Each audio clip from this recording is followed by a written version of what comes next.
Welcome back to Vashishta channel. Karthika Puranam 24వ అధ్యాయం. దుర్వాసుని శాపం.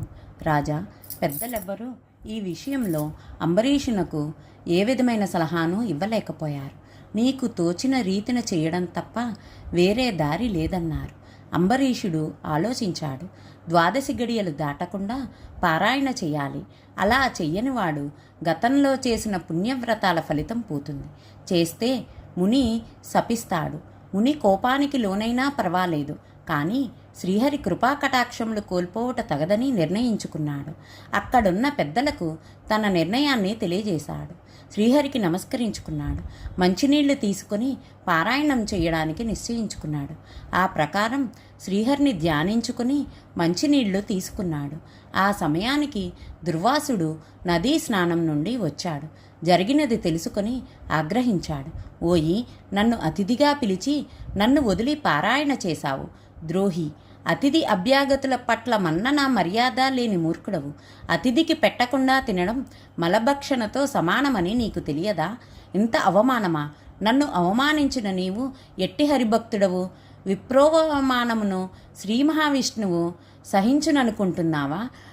పాపి! హరిభక్తుడనన్న గర్వంతో నన్ను నిర్లక్ష్యం చేసి అవమానించితివి. నీవు నమ్మకద్రోహివి.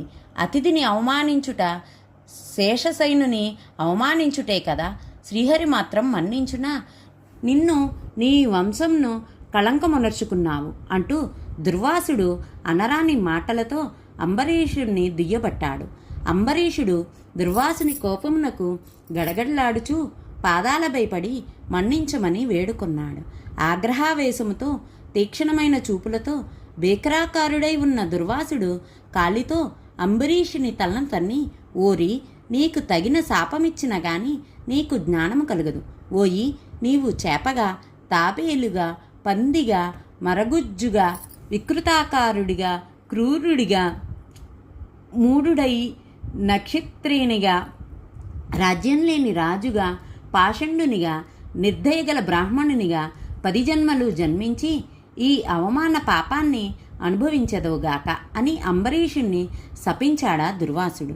భయకంపితుడై ఉన్న అంబరీషుని నోట శాపాన్ని అనుభవిస్తానని అనిపించాడు శ్రీహరి.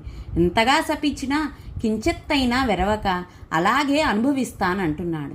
వీనికి శాపాలు సరికావు అనుకుని పెద్దగా శపించబోగా శ్రీమన్నారాయణుడు తన సుదర్శన చక్రాన్ని అంబరీషుని రక్షణార్థం దుర్వాసునిపై ప్రయోగించాడు. అగ్నిజ్వాలలు కక్కుతూ కోటి సూర్యకాంతలు చిమ్ముతూ సుదర్శనం దుర్వాసుని మీదకు దూసుకు వచ్చింది. భయకంపితుడై దుర్వాసుడు పారిపోయాడు. ముల్లోకాలు తిరిగాడు. 3 దేవతలను ఆశ్రయించాడు.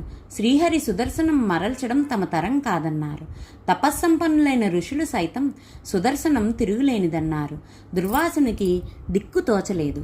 కార్తీక పురాణం 24వ రోజు పారాయణ భాగం.